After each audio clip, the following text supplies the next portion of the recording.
Right now, defenders enjoy playing against you. They do not hesitate to tackle or close you down. They step tight immediately, not because you are slow, not because you are weak, but because they can predict what you are going to do. They know your favorite food, they know where you will put the ball. They know your first touch is not gonna improve your position. They know your eyes will drop and that you will get overwhelmed. So they close you early, they close you aggressively. And they never feel threatened because you are so predictable. And once the defender has that certainty, the game becomes so easy for him. Now, listen carefully.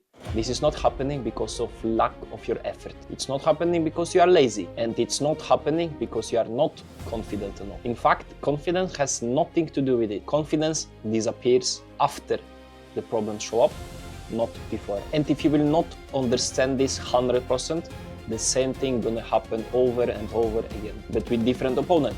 Same pressure and same outcome. In this video, I'm gonna show you how attackers are breaking down this pattern and become the type of player defenders hate to play against. The type that stays calm when everything around him is chaotic. But first, you need to understand why this what you are doing right now will not fix the problem. Let me describe a situation that might feel familiar to you. You check in for the ball. Before you even do anything wrong, the defender feels comfortable. They step tight on you immediately. They are not worried about anything you do at all. You are just predictable to them. Your first touch is heavier than it should be. Your eyes go down instead of checking the surroundings, and you make a rushed, wrong decision. Sometimes you lose the ball straight away. Sometimes you even play backwards, even though you could progress the ball forward. Sometimes you force the decision because you feel trapped. And after the game, the frustration hits. Your teammates fight to win the ball and give it to you. But after you losing the ball, it feels like their effort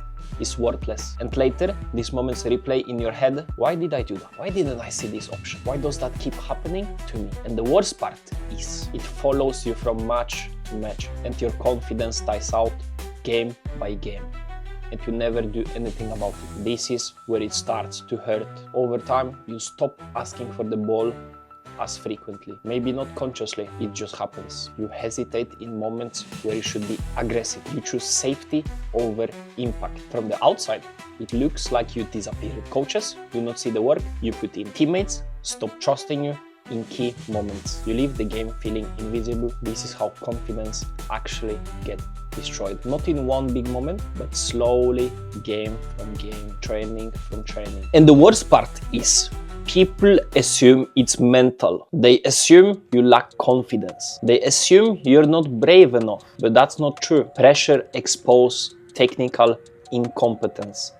That's all. Here is the shift most attackers never make. The problem isn't that you're bad at technique. The problem is you're training the wrong parts for your positional technique. Most attackers train to feel good, what looks good, what works without pressure. Calm dribbling, clean shooting, comfortable repetitions. But football does not reward comfort. Football rewards control in chaos. And especially at professional level, this mistake get punished fast because the defenders are quicker and the pressure is tighter and present everywhere. You do not need to spend thousands of hours just to be good enough. You need high return training, a small number of technical drills that actually make you better as an attacker. If those are weak, nothing else works. If those are strong, everything else improves. When you stop wasting your time on worthless random drills and actually train these key technical drills for your position that makes you unpredictable,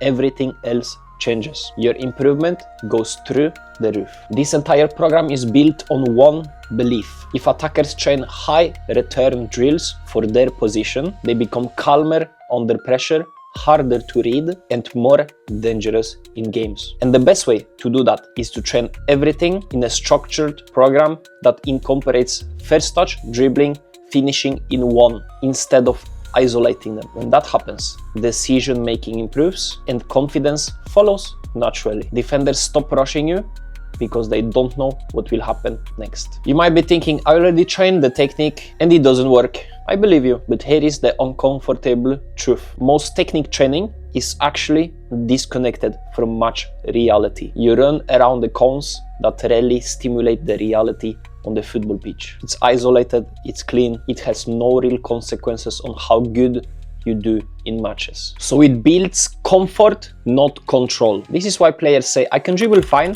just not in the games. My first touch is good until somebody presses me. I practice finishing, but in the game, nothing sits. This makes players think that the real problem is confidence, when the real limitation is technical ability under pressure. Let me make this very practical. If you're a winger, most of the wingers work on dribbling. On the paper that makes sense, but beating your man until you cannot finish the action means nothing, and you make too many unnecessary touches in the wrong areas. At high levels, defenders are not scared of dribblers. They face dribblers on trainings every day. They are scared against the dribblers who can beat them and finish immediately. This only happens when your finishing is trained as serious as your dribbling. If you're a striker, you love shooting and training it, but shots do not come from nowhere. If your first touch pulls you into pressure, if the ball pops up, if you rush your setup, you do not even get the chance to shoot. This is why high levels attackers are training their first touch and shooting at the same time. Control is what creates chances, especially your first touch. Forget everything you have been told about good technique. In games, defenders do not care how clean your touches are. What matters is what you can do on the football pitch. The attackers that stand out in 1v1 duels and tight spaces have one thing in common. Not many,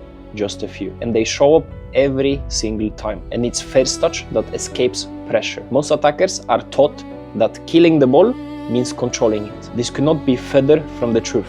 Dangerous attackers use their first touch to create open spaces, chances, or play 1-2 with the teammates. Defenders lock down players that keep their first touch under their body, but they hesitate when they see an attacker with unpredictable first touch. Defenders do not care about fancy tricks. They actually love them. They waste time for the attacking team and actually makes the defenders team recover. What defenders fear are attackers that are very simple in their play, but they are very direct with their first touch, with their dribbling, with all the time a thought in their head forward. The ones that do not need much space to create separation. And don't forget about being both-footed. The easiest way for a defender is to defend a player that is one-footed. The moment a defender knows where you want to go, it's done. Attackers who can finish with either foot makes defenders hesitate. They cannot relax. They cannot overcommit. They cannot jump early. That hesitation